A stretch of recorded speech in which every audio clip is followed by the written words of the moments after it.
Sabéis que cuando hay una moción de censura, cada uno tiene su opinión.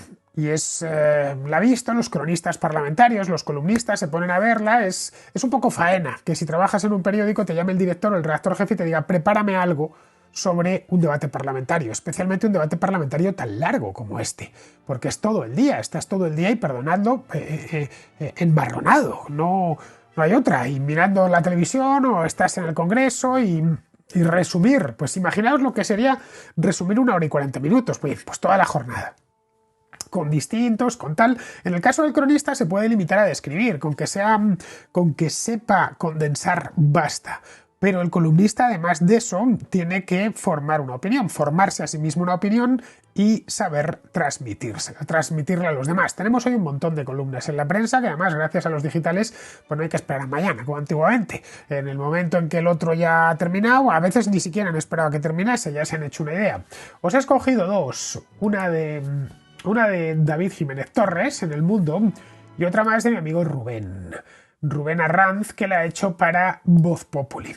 Las dos están muy bien, yo creo que son complementarias y si os las leo es porque me han gustado. Que me hayan gustado no significa que tengo que estar de acuerdo al 100% sobre lo que ellos dicen, aun con todas creo que David Jiménez y Rubén tienen una opinión más formada que esto porque se han pasado el día viendo la dichosa moción de censura, cosa que yo no he hecho.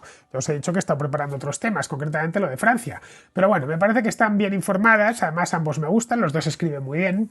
Lo que nos cuenta David Jiménez es lo siguiente. La urgencia de perder el tiempo. No tiene sentido criticar al gobierno por su erosión de las instituciones para luego presentar una iniciativa parlamentaria tan extravagante y estéril. Pocas veces un acontecimiento político tan novedoso ha resultado tan predecible. El tamamazo, que no tamallazo, prometía romper con las desesperantes dinámicas parlamentarias de esta legislatura e incluso ofrecía cierta novedad histórica. Por primera vez, el grupo que planteaba la moción de censura presentaba un candidato independiente. Un candidato, además, con el que tenía claras y bien publicitadas diferencias ideológicas y cuyo perfil otorgaba un punto de imprevisibilidad a la jornada. Sin embargo, pronto quedó claro que todo se iba a ajustar a lo que se había venido anunciando en las semanas anteriores. Abascal intentó presentarse como auténtico líder de la oposición.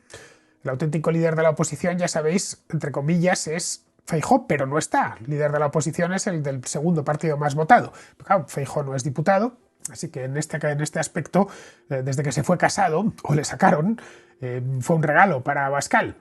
Sánchez aprovechó para reivindicar la labor de su gobierno y el ausente Feijóo fue objeto de un fuego cruzado de reproches. Tamames, por su parte, reforzó la impresión de que todo esto le era más o menos ajeno. A mí también me lo pareció, sinceramente. Que él sencillamente pasaba por ahí. La simpatía que podían provocar su perfil, su trayectoria o sus salidas más o menos extemporáneas quedó anulada por la vanidosa tournée mediática de los días anteriores, por la inmensa frivolidad que supuso afirmar, por ejemplo, que había sido Estados Unidos quien ha traído la guerra de Ucrania, o por esa pregunta que se fue volviendo ineludible a medida que avanzaba la mañana. Pasada la novedad inicial, ¿qué hacíamos todos viendo aquello? Correcto, David. Efectivamente, así es. Es cierto que ha habido un cambio en los reproches que se pueden hacer a la moción desde el antisanchismo. En un principio se señaló que la iniciativa de Vox distraería la atención de las polémicas que comprometen al gobierno, desde la ley del solo sí es sí al caso del Tito Berni. El Partido Popular insistió mucho en esto cuando argumentaba que la moción era un chollo para la Moncloa. Pero a la vista de cómo transcurrió la jornada del martes, muchos antisanchistas probablemente tardarán más en perdonar en Vox que ofreciera a Sánchez una plataforma tan idónea, tan extraordinariamente cómoda para dar un mitin interminable sobre las bondades de su gestión. El posterior mitin de Sumar solo reforzó la pregunta de para qué exactamente se había organizado todo aquello. Los principales argumentos contra esta moción, sin embargo, no tienen que ver con sus consecuencias indeseadas, ni con las peculiaridades del candidato propuesto, sino con la iniciativa en sí. No tiene sentido que un grupo parlamentario presente dos mociones de censura en una misma legislatura, sobre todo tras constatar que no contará con un apoyo más en la segunda de los que obtuvo en la primera. No tiene sentido justificar la moción por la necesidad imperiosa de convocar elecciones cuando las urnas ya están a la vuelta de la esquina, por partida doble además, autonómicas y municipales en mayo y generales en invierno. No tiene sentido criticar al gobierno por su erosión de las instituciones para luego presentar una iniciativa parlamentaria tan extravagante y estéril como esta. No tiene sentido, en fin, insistir en la enorme urgencia de nuestro momento histórico para luego detener la vida política del país durante una semana con una gigantesca pérdida de tiempo. Pues ¿qué queréis que os diga? Creo que David en buena medida tiene mucha razón. David Jiménez Torres no es ningún activista, porque ya sabéis que hay muchísimo activista, especialmente en Twitter, y mucho periodista activista. Este hombre, como es mi caso, ni se meten ni se sacan nada del bolsillo. Es lo que le parece. Y bueno, es esencialmente lo que se ha venido diciendo, por lo menos lo que yo he venido diciendo estos mismos días, con la sorpresa, eso sí, de que Tamames pues ha estado algo mejor de lo que todos pensábamos, o por lo menos de lo que yo pensaba. Respecto a Rubén Arranz, lo que nos cuenta es lo siguiente: el piropo de la madre de Abascal y todo lo demás. Abascal ha iniciado su intervención con referencias a los medios de desinformación, a los smokings que alquilan los del cine, a los señores que se declaran señoras y a los memes que ha visto en internet los días anteriores. Ramón Tamames firmó en 2021 un ensayo histórico que es casi epopéyico. Se tituló La mitad del mundo que fue de España, y relata episodios como el que llevó a algunos hombres notables del imperio a plantear a Felipe II la conquista de China, donde los ambiciosos veían grandes oportunidades comerciales y los misioneros muchas almas por evangelizar. En una entrevista concedida a este periodista hace unos meses, Tamames ponía en valor la altura de miras de los conquistadores, que se entregaban a la incertidumbre del mar en busca de riquezas, con la idea de pasar a la historia. Altura de miras. Es 21 de marzo de 2023 y podría decirse que las aspiraciones de los grandes hombres que dirigen el país y de sus consejeros son mucho menores, ridículamente menores. Hemos pasado de anhelar a la hegemonía a ejercer el mando, o la oposición, con la vista puesta en dos Españas que ya no existen, pero a las que se lanzan cebos de forma constante desde los escaños, las salas de prensa y las redes sociales para tratar de avivar el enfrentamiento. Así que Pedro Sánchez se ha apresurado este martes a acusar a Santiago Abascal de odiar a las mujeres. Esto es lo que os contaba antes. Su interlocutor le ha respondido: ¿a quién se refiere? A las que el otro día me deseaban la muerte, en alusión a Ángela Rodríguez y a sus seguidoras, y tienen el gobierno. Fíjese, me llamó mi madre y me dijo un piropo: qué pena, hijo, que no haya tenido dos gemelos iguales. Tamames ha acudido este martes al Congreso tras glosar en varias de sus obras las grandes hazañas de los españoles más distinguidos de la historia, y lo ha hecho para dirigirse a los que quizás sean ministros y diputados con una menor altura de miras. Entre ellos, quien ideó la moción de censura y fue incapaz de deducir que a quien más se escucharía durante su debate, que ha generado expectación, es a Pedro Sánchez, a quien una parte de los españoles ya habían dejado de escuchar, incluidos de los suyos. Correcto, se le ha regalado 1 hora 40 minutos para que esté, y perdonadme la expresión, pero es muy gráfica y además es tarantiniana, en fin. Bueno, ya sabéis, no lo voy a decir porque sé que hay señoritas y yo no digo palabrotas delante de las señoritas. Podría haber aprovechado la cita Abascal para exponer, qué sé yo, un decálogo sobre la idea de España que defiende su partido y lanzar algún mensaje de esperanza a los ciudadanos, ahogados hoy entre facturas, alimentos de precio prohibitivo e impuestos cada vez más lacerantes. Lejos de eso, ha repetido la retahíla argumental de Vox con referencias a los medios de desinformación, a los smokings que alquilan los del cine, a los señores que se declaran señoras y a los memes que ha visto en internet en los días anteriores, en los que se apreciaba a Tamames jugando a la petanca.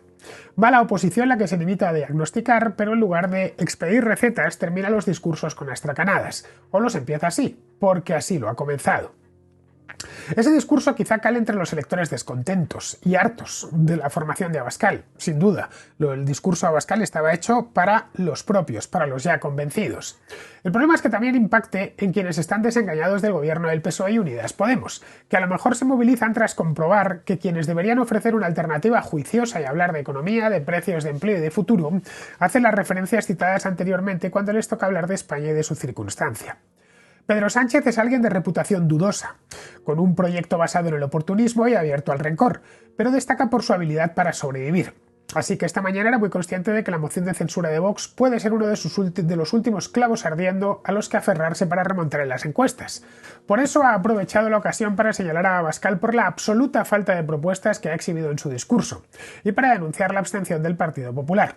Señor Abascal, esos son tan responsables como usted del inmenso daño que hace esta moción.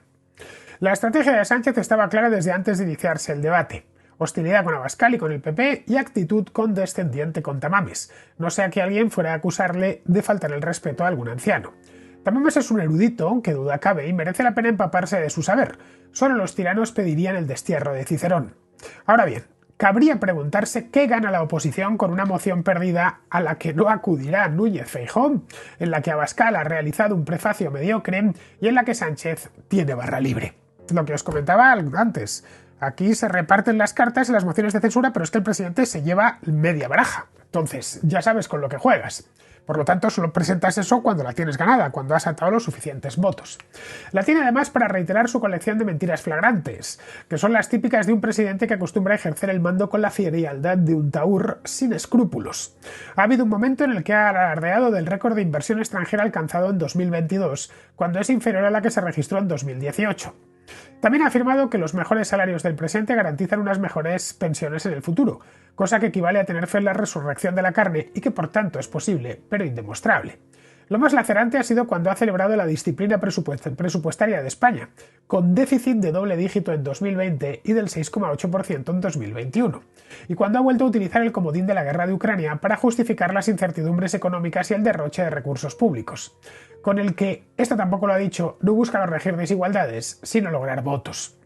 Debería la oposición centrarse en debatir esas falacias y dirigirse con su discurso y sus propuestas al bolsillo de los españoles, porque cuando vienen mal dadas, el voto se decide más con el estómago que con el corazón.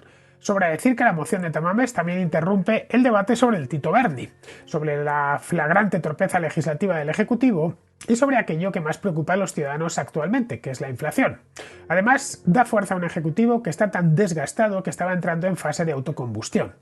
En lugar de centrar el debate en los fantasmas que acechan al Ejecutivo, se hablará esta semana de Tamames, de la lejanísima transición y de otros episodios pretéritos que hoy resultan muy lejanos, cuando los españoles acuden al supermercado y vuelven a comprobar que un lunes más los precios han aumentado. Lo dicho, de aspirar a más de la mitad del mundo a dirigirse a una de las dos inexistentes Españas y a redactar discursos basados en una realidad irracional e indemostrable, porque no es empírica, es ideológica y baja. Puede que hoy fuera el día en que Tamames ofreciera un diagnóstico de la situación de España. Así lo ha hecho, y de forma bastante acertada. Ahora bien, la falta de propuestas de quienes le han antecedido, incluido Abascal, claro, ha resultado demasiado ilustrativa sobre lo que en realidad persiguen sus discursos y sobre el espíritu con el que han presentado esta moción o se han defendido de ella. Y sobre todo, hoy quienes habían dejado de escuchar a Sánchez lo han vuelto a hacer. Su mejor mitin lo ha organizado Vox. Y eso, por cierto, todo hay que decirlo, que el inicio de la réplica de Tamames ha sido memorable, tras sugerir a Sánchez que, tras 1 hora y 40 minutos de discurso, había aburrido a las ovejas. Bueno, pues esta es mi selección de columnas, sobre las dos que os no voy a leer más. Creo que ambas son muy buenas, no sé qué os han parecido, pero creo que entre David y Rubén ha quedado claro. Más o menos, por lo menos a mí me ha bastado, he leído alguna más en otros periódicos, pero estas creo que han sido las dos mejores, en tanto que vienen de dos periodistas de confianza que sé perfectamente que ninguno de los casos es militante, ni son boxistas, ni son peperos, ni son socialistas, ni nada de eso. Ya sabéis que hay muchísimo... Y es una pena, pero hay mucho periodista en España que esencialmente es periodista de partido. No es el caso de estos dos, no es mi caso, por supuesto. Se puede perfectamente ver estas cosas sin que la pasión partidista se apodere de ti. Yo trato siempre de evitarlo, entre otras cosas porque no tengo partido, nunca he militado en uno y, por supuesto, procuro no ir a votar. Así no tengo tentaciones de dar el voto a alguno de estos maleantes. Bien, lo que ha pasado es lo que ha pasado. Lo hemos podido ver con nuestros propios ojos, hay cosas que han salido bien, el candidato les ha salido algo mejor de lo que se pensaban, pero nada más. Se ha ofrecido una plataforma para que tío Antonio hablase durante, pues no sé cuánto, si sumamos todas sus intervenciones, 2 horas y pico de meeting, diciendo lo estupendo y lo magnífico que es y bueno, cómo España es un lugar mejor gracias a él, a pesar de, como hemos visto antes, pues no es ni mucho menos mejor de lo que era en 2018. Todas las cosas malas que se han hecho, que por cierto Inés Arrimadas en 4 minutos y 39 segundos lo ha dejado clarísimo. Bien, pues espero que esto os haya servido y no os haga falta ya ni ver la tele. Que con lo que os he contado hoy sobre la moción de censura os baste y sobre todo os sobre, porque la verdad no hay mucho más que contar.